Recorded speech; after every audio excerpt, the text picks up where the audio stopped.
मित्रांनो, ठरलं तर मग या मालिकेच्या आजच्या भागामध्ये सर्वजण नाश्ता करत असतात, तर प्रिया जरा घाबरतच तिथे बसलेली असते आणि आपली खात असते।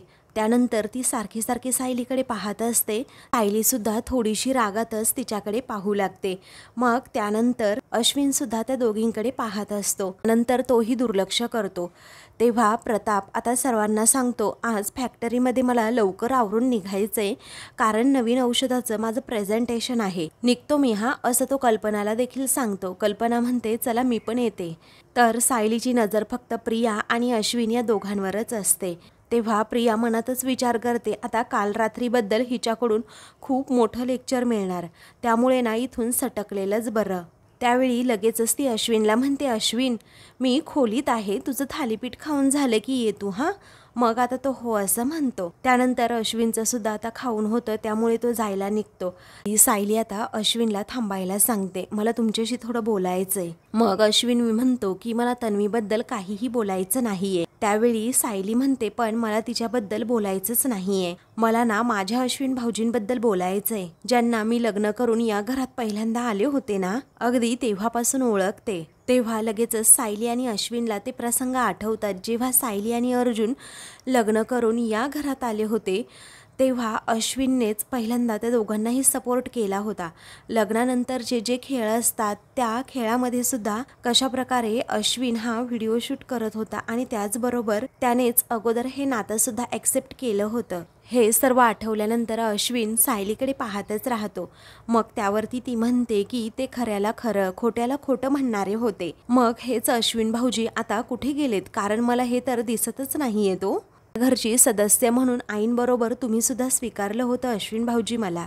अहो, आमच्या नात्याला सुद्धा तुम्ही साथ दिली होतीत आणि नंतर तुम्ही आमच्यावर चिडलात आणि मला तुमचा राग ना पूर्णपणे मान्य आहे, कारण खरंच आम्ही ना चुकलो होतो, आम्ही योग्य वागलो तेव्हा तुम्ही आमच्या पाठीशी उभे राहिलात आणि आम्ही चुकलो तेव्हा तुम्ही आमची कान उघडणी सुद्धा केली। मग हेच तुम्हाला आता तुमच्या बायकोच्या बाबतीत नाही दिसत आहे का अश्विन भाऊजी? अहो अश्विन भाऊजी, प्रिया चुकतीये आणि हे तुम्हाला दिसतंय, मग तरीही तुम्ही तिला असं पाठीशी का घालताय? आणि आज तर काय तुम्ही आईबाबांबरोबर खोटं बोललात? नाही, बायको म्हणून तिची साथ देणं मला मान्यच आहे, परंतु म्हणून तिच्यासाठी आपल्या आईबाबांबरोबर आपण खोटं बोलायचं का? पुढे म्हणते की मला हे मान्य नाही अश्विन भाऊजी, आणि या सगळ्या गोष्टींमुळे सर्वांचंच एक दिवस खूप मोठं नुकसान होईल, हे तुमच्या लक्षात येत नाहीये का? तेव्हा आता लगेचच अश्विन म्हणतो, मला तुझ्या कोणत्याही प्रश्नांची उत्तरं द्यायची नाहीयेत।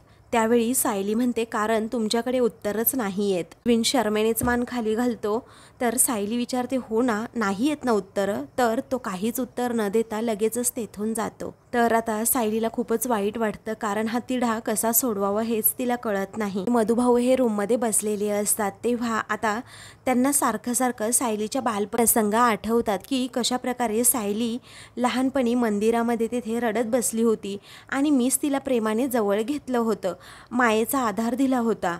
आणि हे सगळं आठवत असतानाच त्यांना धक्का बसलेला असतो, कारण ते आता म्हणतात की माझी नजर माझ्या मुलांच्या बाबतीत तरी धोका खाऊ शकत नाही, नक्कीच काहीतरी गडबड आहे, परंतु असं अर्धवट माहितीच्या आधारे मी माझ्या साऊला सुद्धा काही सांगू शकत नाही। पण आता प्रियाशी बोलून काय तो सोक्षमोक्ष लावायलाच हवा, असं मधुभाऊ विचार करतात। मग आता ते लगेचच म्हणतात, आत्ताच मी प्रियाशी बोलून घेतो, वेळ घालवण्यामध्ये काही अर्थ नाही। प्रिया ही खूपच अश्विन बरोबर गोड गोड बोलते आणि तुझं वायलेट आणि रुमाल इथे ठेवला आहे, हॉस्पिटलला जाताना व्यवस्थित लक्षात ठेवून घेऊन जा, कारण ना तू नेहमी विसरत असतोस। तेव्हा तो आता हो असं म्हणतो। तेवढ्यातच मधुभाऊ तेथे येतात आणि प्रियाकडे पाहतात। तेव्हा प्रिया आता लगेचच विचारते की काय हो, तुमचं इकडे काय काम आहे? म्हणजे कसं आहे ना, तुमचं काही जर काम असेल ना माझ्याकडे, तरीही तुम्ही नाही येणार, तुमच्या लाडक्या सायलीकडे जाणार ना, म्हणून विचारलं। त्यावेळी मधुभाऊ म्हणतात, काही नाही, तू तुझ्या आयुष्यातील महत्त्वाचे निर्णय हे परस्पर घेतलेस, त्यानंतर आपल्यामध्ये खरंच काही बोलणं नाही, म्हटलं बघावं आपल्यामध्ये काही संवाद होतो की नाही। आता लगेचच प्रिया विचारते, एवढं काय बोलायचंय माझ्याशी? तेव्हा मधुभाऊ म्हणतात, मुद्द्याचंच बोलतो, मला ना तुझी बॅग बघायची आहे, म्हणजे पर्स, बॅग, पिशवी जी काही कपाटात आहे ना ते बघायचंय। तेव्हा आता लगेचच प्रिया विचारते, काय? मग अश्विन सुद्धा विचारतो, सॉरी हा मधुभाऊ, पण एवढी पर्सनल गोष्ट तुम्हाला का बघायची आहे? ही प्रिया विचारते, हे काही नवीन आहे आता? मग मधुभाऊ म्हणतात की नवीन काही नाही, माझ्या मनात एक शंका आहे, त्याचं निरसन करून घ्यायचंय. कारण मी तुझ्या कपाटामध्ये ना सायलीच्या लहानपणीचा फोटो बघितला. तेव्हा प्रिया आता घाबरते. मग आता मधुभाऊ म्हणतात, घाबरू नकोस, मला जरा तो फोटो ना निरखून बघायचा आहे आणि सोक्षमोक्ष लावायचा आहे. त्यावेळी आता लगेचच तुम्ही तन्वीच्या कपाटाला हात का लावला असं अश्विन विचारतो. तेव्हा आता प्रियासुद्धा तोच जाब विचारते. तेव्हा मधुभाऊ म्हणतात की तू जरी मला तुझा बाप म्हणत नसलीस ना, तरीही इथे माझा काहीतरी हक्क आहेच ना, मला तो फोटो दाखव आणि आत्ताच्या आत्ता. तेव्हा प्रिया आता खूपच घाबरते. लगेचच प्रिया आता विचारते, माझ्याकडे सायलीचा फोटो का असेल? तेव्हा तुमचा एखादा ग्रुप फोटो वगैरे होता का असं लगेचच अश्विन विचारतो.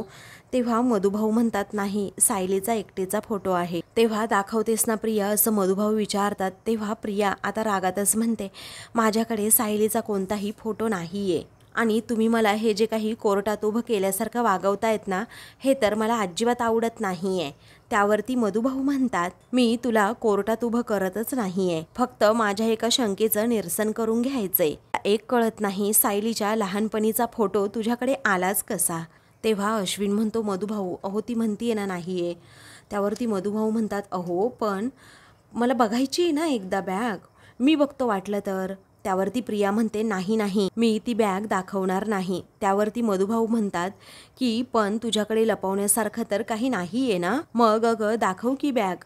तेव्हा अश्विन आता रागातच म्हणतो, तन्वी अगं दाखव ना एकदाची त्यांना बॅग आणि संपवून टाक ना विषय. हवं तर ते कपाट उघडून दाखव त्यांना, म्हणजे ते पुन्हा विचारायला नाही येणार. त्यावेळी आता प्रिया मनातून विचार करते की सायलीचा तो फोटो पोटलीतून बाहेर पडला असेल का आणि पुन्हा कपाट उघडल्यानंतर लगेचच तो फोटो अश्विनला दिसेल. आता तन्वी मी नाही तर सायली आहे हे लगेचच सर्वांना समजेल. आता मधुभाऊ लगेचच विचारतात, कसली वाट बघतेस ग प्रिया, दाखव की तो फोटो. त्यावेळी अश्विन लगेचच विचारतो, मी कपाट उघडून दाखवू का? ते सुद्धा निघतील आणि मी सुद्धा हॉस्पिटलला जायला मोकळा.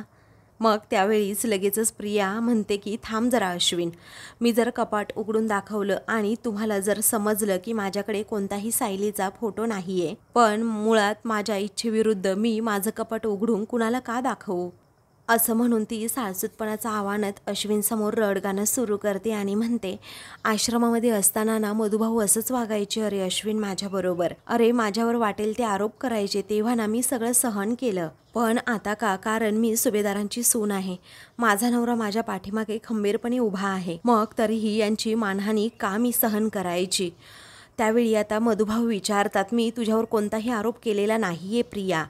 तेव्हा लगेचच आता प्रिया म्हणते, अश्विन अरे त्या आश्रमातले दिवस नकोशे वाटतात, त्या आठवणीसुद्धा नको वाटतात. अरे तुला माहिती आहे का, आश्रमात असताना जेव्हा मी शाळेत जायचे ना, तेव्हा माझ्या दप्तराची हे नेहमी झडती घ्यायचे आणि एखादं चॉकलेट सापडलं तर असे थोबाडीत मारायचे माझ्या. मला वाटलं की माझं लग्न झालं, आता ह्या सर्व गोष्टी थांबतील, माझा छळसुद्धा थांबेल, पण नाहीच ना. कशात काही नसताना यांना ना माझी झडती घ्यायचीच आहे. तर इकडे अर्जुन आणि चैतन्य हे दोघेही आता हॉलमध्ये येत असतात. मग अर्जुन म्हणतो, हे बघ तू परमिशन माग, कारण आपल्याला आश्रमामध्ये जाण्याची परमिशन हवी आहे, पूर्ण दिवस नको आहे, फक्त काही तास हवे आहेत. तेव्हा चैतन्य म्हणतो, हो आजच करतो. तर आता लगेचच अर्जुन म्हणतो, लवकरात लवकरची डेट मिळव आणि शक्य झालं तर उद्याचीच. तेव्हा चैतन्य म्हणतो, बरं मी ऑफिसला जातो आता, आपल्याला भेटायला ते नवीन क्लायंट येणार होते ना पानसरे, मी काय करतो तर त्यांना भेटून घेतो आणि तुला ब्रीफ देतो आणि आश्रम केसचं काम अगदी प्रायोरिटीने करतो. तेव्हा ते दोघेही एकमेकांना बाय असं म्हणतात. मग चैतन्य आता तेथून जातो. त्यानंतर अर्जुनचं लक्ष सायलीकडे जातं. तर सायली किचनमध्ये असते आणि एकदमच शांत शांत असते. आता त्यालाही प्रश्न पडतो, काय झालं असेल सायलीला. आता सायली प्रिया आणि अश्विनबद्दलच विचार करत असते की प्रिया तर नेहमी चुकीची वागते, पण आता अश्विन भाऊजी सुद्धा लगेचच तिच्याबरोबर चुकीचं वागायला लागले. त्यांना कसं समजवायचं ना कळतच नाही. तेव्हा अर्जुन तिच्यासमोर जातो आणि तिच्या तोंडासमोर असा हात हलवतो. मग आता सायली लगेचच भानावर येते आणि त्याच्याकडे पाहते. तर आता तो विचारतो, नक्की कसला विचार करताय? सायली म्हणते, नाही कसला नाही. अर्जुन म्हणतो, बरं ठीक आहे, मी मधुभाऊंना भेटायला जातो. आश्रमात जाण्यासाठी परमिशन मिळाली तर त्यांच्या मनाची तयारी असायला हवी म्हणून. तेव्हा सायली हो असं म्हणते. तर इकडे आता मधुभाऊंना शॉकच बसतो की प्रिया खोटं बोलतीये म्हणून. ते आता लगेचच तिला जाब विचारतात, मी तुझ्या दप्तराची झडती घ्यायचो? मी तुला मारायचो का गं? अगं किती खोटं बोलणार आहे प्रिया. तेव्हा अश्विनला राग येतो आणि तो आता रागातच मधुभाऊंना म्हणतो की मधुभाऊ. तेव्हा बाहेर आता सायली आणि अर्जुन हा अश्विनचा चढलेला आवाज ऐकतात. तेव्हा लगेचच अश्विन म्हणतो की पहिलं तर आमच्या खोलीमध्ये तुम्ही आलात तर आलात आणि उगीच तन्वीवर आवाज चढवताय आणि त्याचबरोबर तिला खोटारडे म्हणताय. पण आता एक गोष्ट लक्षात ठेवा, मी अजिबात तुम्हाला तन्वीचं कपाटच उघडू देणार नाही, असं तो खूपच रागात म्हणतो. तेव्हा प्रियाला बरं वाटतं की बरं झालं, याने तरी माझी बाजू घेतली. तेव्हा लगेचच इकडे सायली अर्जुन हे विचार करतात की अश्विन भाऊजींचा एवढा आवाज का येतोय? अर्जुन सुद्धा म्हणतो, हो ना, अश्विन एवढ्या मोठ्याने मधुभाऊंना आवाज का देत असेल? त्यावेळी आता लगेचच ते दोघेही तिकडे जायला निघतात. दुसरीकडे कल्पना आणि प्रताप हे दोघेही आता लगेचच रूममधून बाहेर येतात आणि अश्विनचा एवढा आवाज का चढलाय हो असं एकमेकांनाच ते विचारत असतात. तेव्हा प्रताप म्हणतो, चल बरं आपण बघून येऊ काय झालंय ते, असं म्हणून आता सर्वजण तेथे पोहोचलेले असतात. तर आता लगेचच अश्विन हा मोठ्या आवाजातच बोलतो, मधुभाऊ तुम्ही उगीच का कपाटाची झडती घ्यायची म्हणताय? अहो तुम्ही तुमच्यावर आता आवाजही चढवायला लावू नका प्लीज, तुम्ही आता निघा बरं. तेव्हा कल्पना म्हणते, अश्विन तू काय करतोस हे? अरे तुझा आवाज तर अगदी हॉलपर्यंत येत होता. तेव्हा लगेचच अश्विन म्हणतो, काय चाललंय ना हे मला विचारण्यापेक्षा ना त्या मधुभाऊंना विचारा. तर सायली अर्जुनला प्रश्न पडतो की नक्की काय झालं असेल. त्यावेळी आता मधुभाऊ एकदम गप्प राहतात. तर अश्विन पुन्हा जोरातच ओरडतो की सांगा ना मधुभाऊ, अहो तुम्ही इथे येऊन माझ्या बायकोची उलट तपासणी घेत होतात की नाही?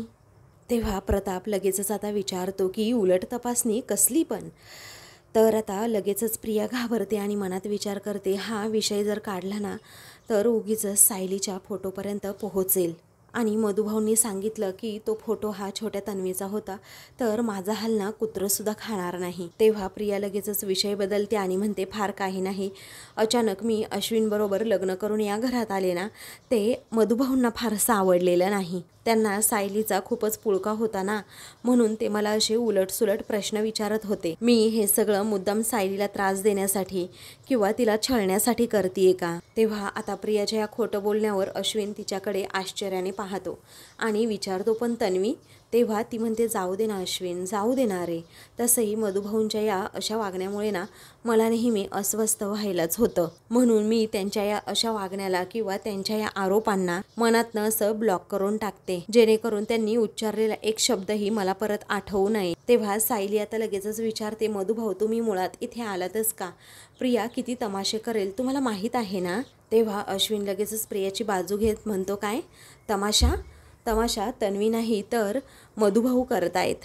तेव्हा लगेचच अर्जुन रागात विचारतो, अश्विन तू मोठ्यांशी एवढं रूडली कधीपासून वागायला लागला रे? तेव्हा अश्विन उद्धटपणाने म्हणतो, या घरात पाहुणे म्हणून राहणारी माणसं जेव्हा माझ्या बायकोवर आरोप करतात ना तेव्हापासनं. तेव्हा आता सर्वांनाच अश्विनच्या या बोलण्याचा मोठं आश्चर्यच वाटतं, त्यामुळे सर्वजण त्याच्याकडे पाहू लागतात. तर आता अर्जुन म्हणतो, तू ज्यांच्याबद्दल बोलतोस ना ते तुझे आणि माझे सासरे आहेत, लक्षात ठेव, आणि तुझ्या बायकोला त्यांनीच मोठं केलंय हे विसरलास का तू?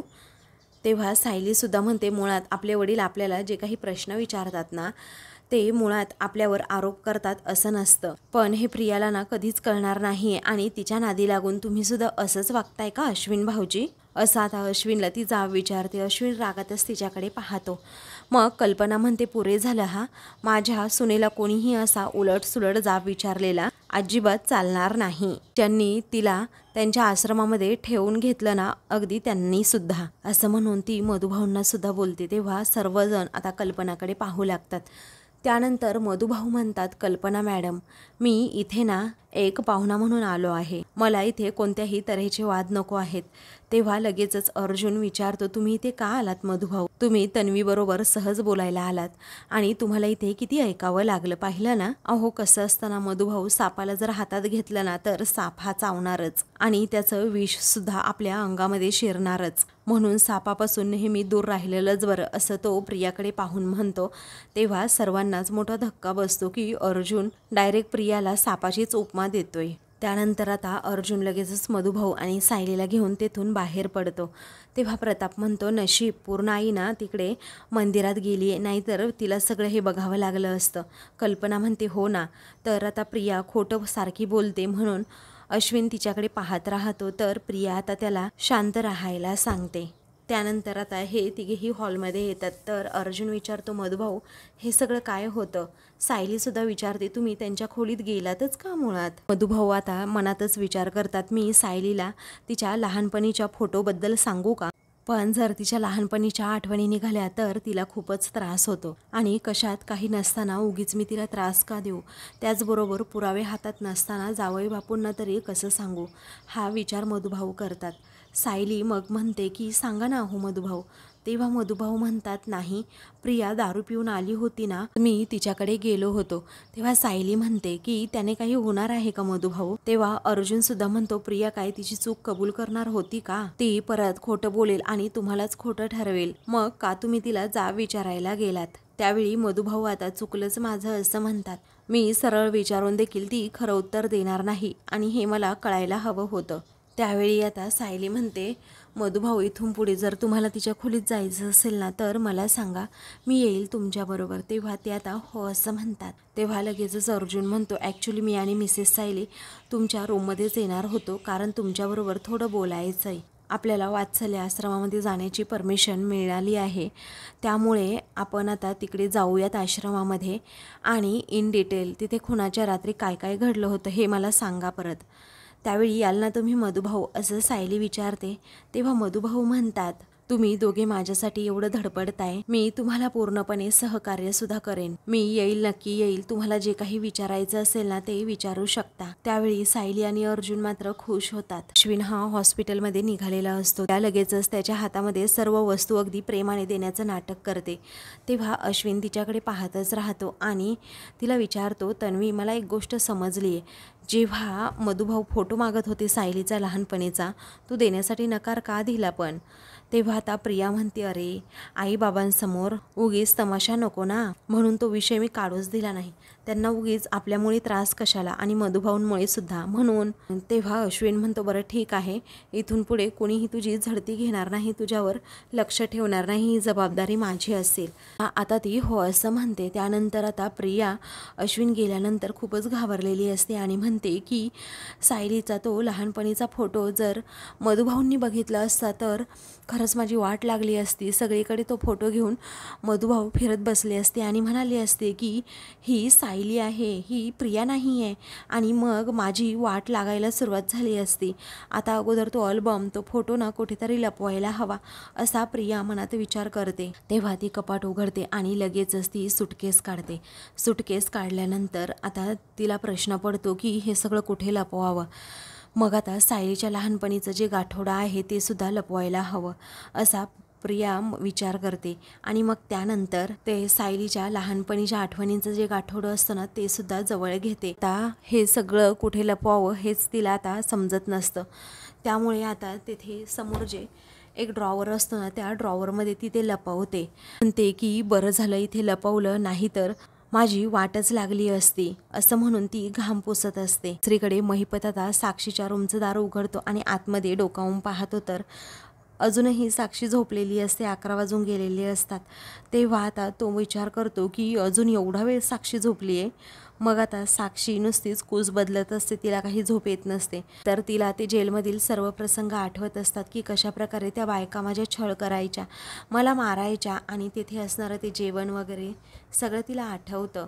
मग आता ती मोठ्या मोठ्यानेच म्हणू लागते की नका नका, मला मारू नका, माझा छळ करू नका, मला माफ करा, असं म्हणून ती विनवण्या करत असते वाचवण्यासाठी स्वतःला. खूपच घाबरलेली असते आणि पूर्णपणे झोपेत असते.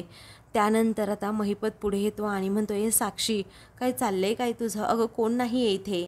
तेव्हा आता अण्णा म्हणतो की अगं तू तुझ्या घरातच आहे, उठ, तुला स्वप्न वगैरे पडलं की काय, असं म्हणून आता अण्णा तिला उठवण्याचा प्रयत्न करतो.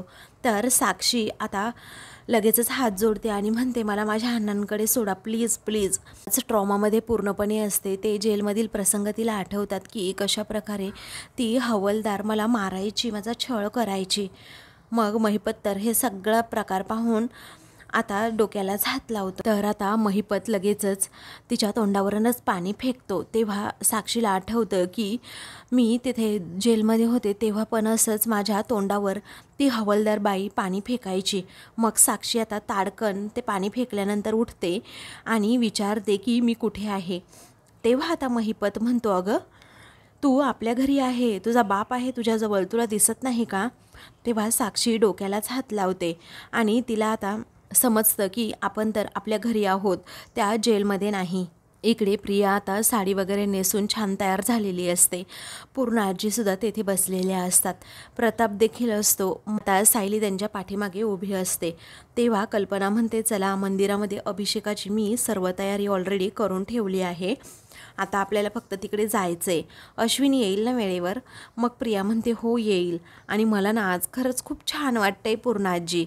अगं लग्नानंतरचं माझं पहिलंच देवदर्शन आहे ना, त्यामुळे खूप भारी वाटतंय. आजी म्हणतात हो ना अगं तुझ्यासाठीच चाललंय आणि तुझ्यासाठीच हा सगळा घाट घातलाय. त्यावेळी आता प्रिया म्हणते थँक्यू हां पूर्ण आजी. मग आता लगेचच प्रताप म्हणतो पण अश्विनचं काय, तो बोलला होता ना सकाळी मी लवकर येईल म्हणून. प्रिया म्हणते तो डिरेक्ट तिकडेच मंदिरात येणार आहे. मग त्यावेळी प्रताप पुन्हा म्हणतो म्हणजे तो शेवटपर्यंत काम करत राहणार. तर प्रिया म्हणते काही हरकत नाही, येईल तो व्यवस्थित. सायली लगेचच पुढे येते आणि विचारते आई तुम्ही मंदिरात चालला आहात का. तेव्हा तुझ्यासमोरच सकाळी सगळं ठरलंय ना, असं कल्पना रागातच विचारते. प्रिया लगेचच तिच्यावर ओरडते तू का ग मध्ये मध्ये खोडा घालतेस, मला देवदर्शनाला जाण्यापासून का अडवतेस की शुभ शकुनामध्ये तुला अपशकुन करायचंच आहे. सायली म्हणते मला कोणताही खोडा वगैरे घालायचा नाही.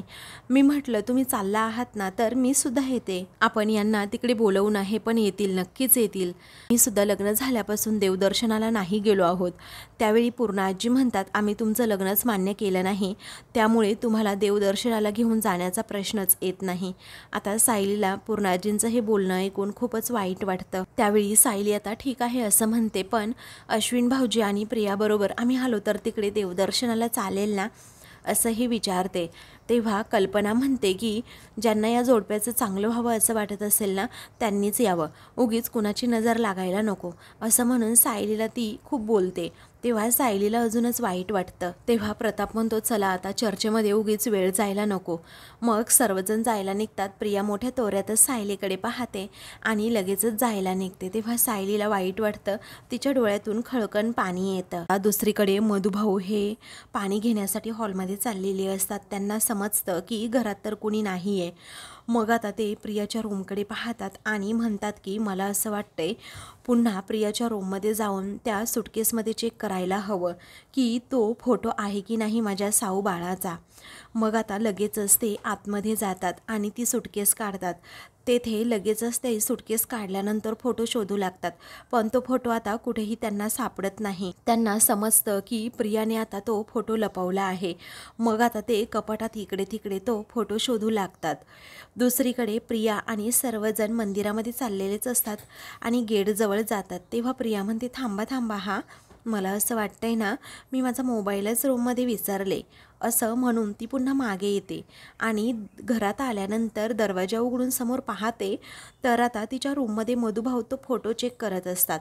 तेव्हा तिला जबरदस्त धक्का बसतो.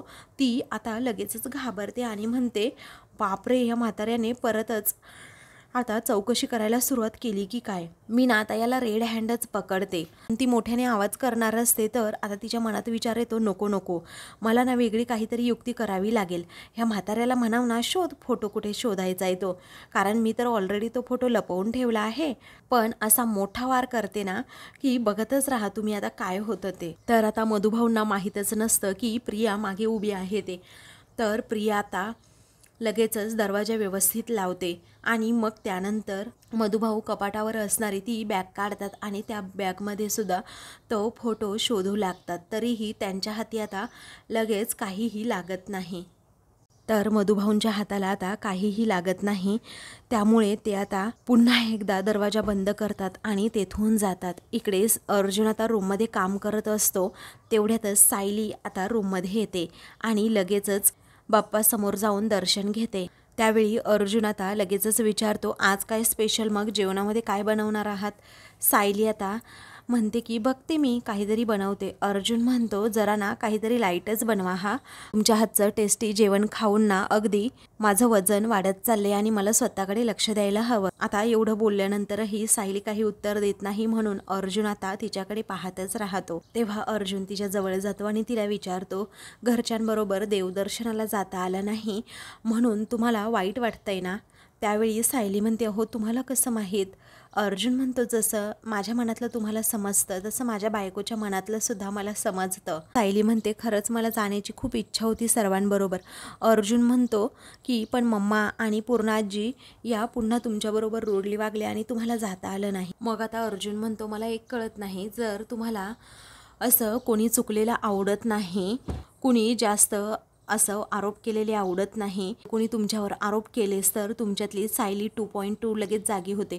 पण मम्मा आणि पूर्णाजी या कितीही बोलू देत तरीही तुम्ही अजिबात आवाज काढत नाही, आवाज चढवून बोलत नाही, असं का करता तुम्ही? तेव्हा सायली आता म्हणते, तलवारी उपसणं सोपं असतं हो, आणि मी सुद्धा वाद घालत राहिले तर घराला घरपण तरी कसं येणार? आणि तुम्हाला सांगू का, मी फारसं असं वेगळं काही करतच नाही. आई आणि पूर्णाजी यांच्या स्वभावातला जो गोडवेपणा आहे ना, तो डोकं वर कधी काढतोय ना, याची अगदी शांतपणे मी वाट पाहतीये. तेव्हा अर्जुन आता खूपच प्रेमाने सायलीकडे तिचं त्याला कौतुकच वाटतं, कारण सायली सगळं काही किती शांतपणे हँडल करते हे त्याला समजतं. तर आता मित्रांनो, पुढील भागामध्ये अर्जुन म्हणतो की तुम्ही जेव्हा चिडलेल्या असतात ना, तेव्हा तुमचा सगळा राग तुम्ही माझ्यावर काढता. मी खुश आहात तर मला माझं गिफ्टसुद्धा मिळालं पाहिजे. तेव्हा असं म्हणून तो सायलीच्या जवळ जाण्याचा प्रयत्न करतो. एक किस पाहिजे असं म्हणतो, पण सायली आता त्याच्या तोंडावरच उशी ठेवते आणि त्याला नंतर उशीसुद्धा फेकून मारते. अर्जुन इकडे तिकडे धावत असतं, सायलीसुद्धा त्याच्या पाठीमागे धावते. मग अर्जुन आता तिथे असणारं बेडशीट घेतो आणि पटकन तिच्या अंगावर टाकत तिला जवळ घेण्याचा प्रयत्न करतो. तेव्हा सायली आता खूपच लाजते.